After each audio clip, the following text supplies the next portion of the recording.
Okay, everybody, take your hats off as a condolence. What happened, Joe Raptor? What happened? One Sources. second. Okay, One second. okay. I'll let you do it. Okay, he's just collecting himself. Everybody, be respectful. I don't believe it.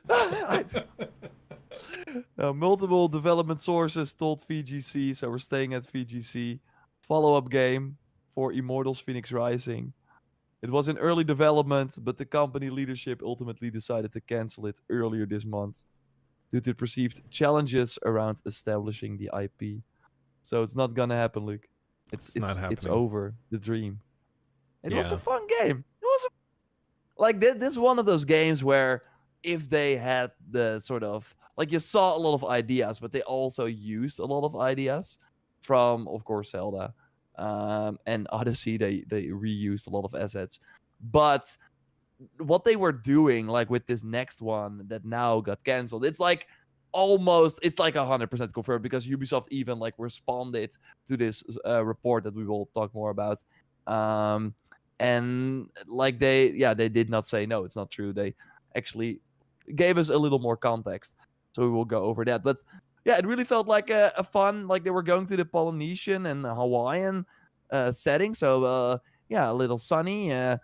It had some Wind Waker like things because actually Jonathan, French YouTuber, who has been right many times before with Ubisoft stuff, he actually leaked some details as well, so that you would have like a boat and would be island hopping, and also that we could actually transform into creatures, into a chicken to run faster, and a whale to glide through the air.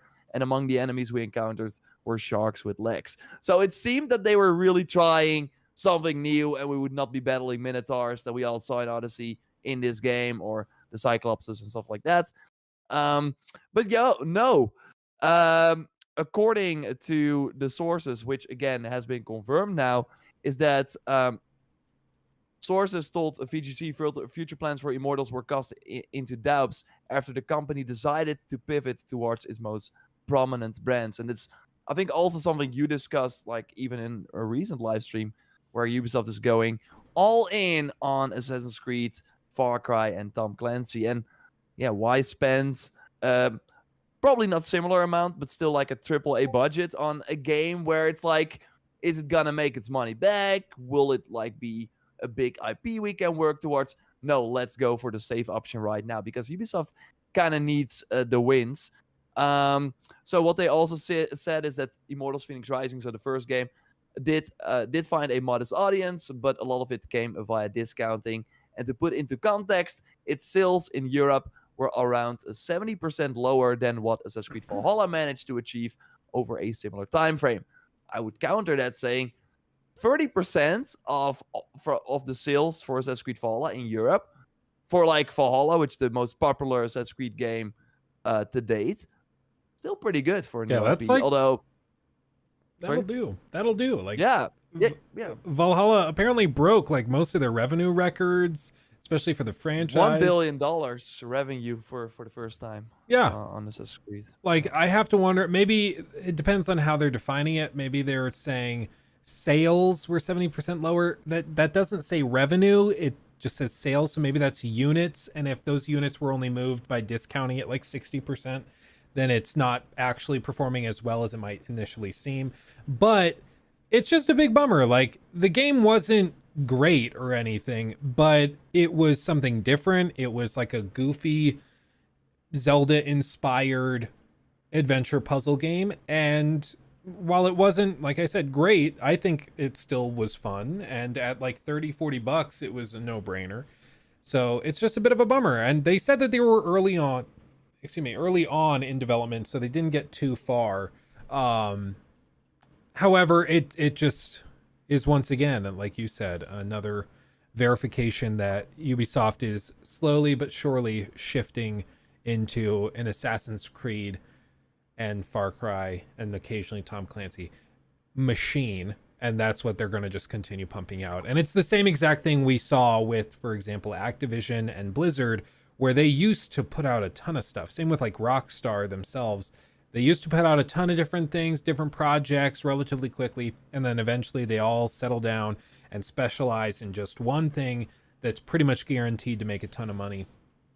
And it's Yeah, frustrating for those of us that like the other stuff that they did, but it's also just the reality of the situation. Believe it or not, it's expensive to make a game with thousands and thousands of employees. And so they have to only put their chips on what they think is going to return. yeah. And it's like those developers are at Ubisoft Quebec, and if they are not working, or if they are working on Immortals, they're not working on Assassin's Creed Red, which will like blow Immortals out of the water. So that's kind of the harsh reality. Ubisoft actually like responded to this article saying that they will be reallocating some creative teams and resources within the Quebec studio.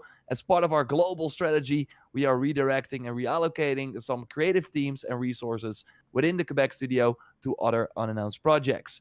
The expertise and technologies these teams developed will serve as an accelerator for the development of these key projects focused on our biggest brands. And we have nothing further to share at this time.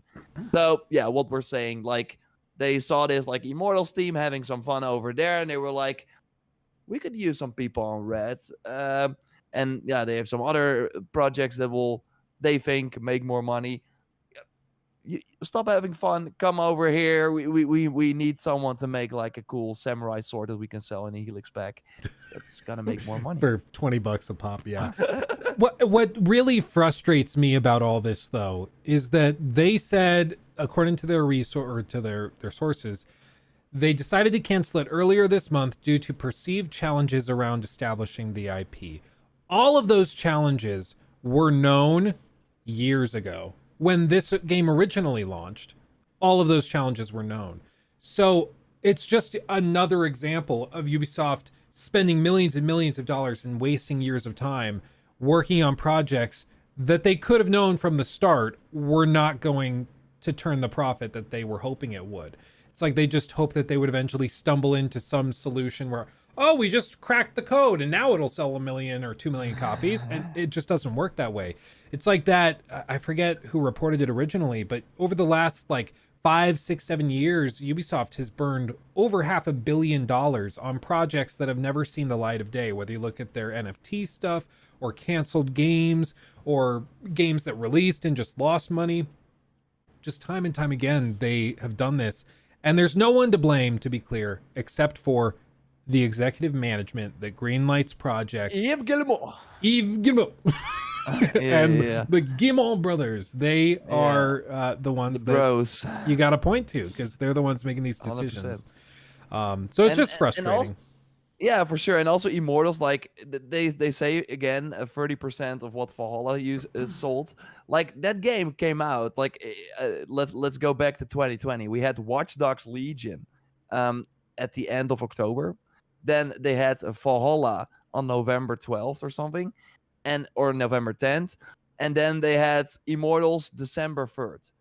Like they put 3 of their major open world games that all cost 50 hours at least to complete, like in a few weeks from each other. And Immortals also came out 1 week before Cyberpunk. So they also kind of send it out to die. Mm-hmm. And it still managed to find an audience that really likes it. It also did really well on Switch. Like this could be Ubisoft's like cool Switch title for the Switch 2 if they started earlier. Because again, like you said, why wait till like probably maybe early this year or something when they started, because it was still early. That's what I'm guessing. When you already knew the sales numbers, and yeah, you know the Switch 2 is eventually coming. Like this would have been a perfect Switch 2 launch game. Yeah. And yeah, probably be great. But yeah, on the other hand, I don't know if like I can't blame them is the right word, but if you like really look at it from a business like perspective, it's like, okay, this is going to be still a gamble, and these people are not working on an Assassin's Creed Red, expansion that is probably going to sell more. And that's kind of what they're looking at. Because we also got Steven Totillo, actually, who also has a lot of sources inside Ubisoft. So he asked around. I heard that Immortals 2's focus on Polynesian gods was promising and being handled well, but it sounds like AC Red Dawn is the priority at the Quebec City studio right now. Notable that Ubisoft statement says staff is being moved to unannounced projects, which I'm sure is the case for many, but the expectations from people I spoke to close to Ubisoft was that Red could use more people, as does Hexe, as Ubisoft bets on AC for the future. So, look, if Red has to launch next year, like that's the plan right now, and if they're really seeing, okay, we need more people because otherwise we probably won't make it, or launch like another really poor version, just like they did with Valhalla. Like, remember, that game was pretty broken when it came out.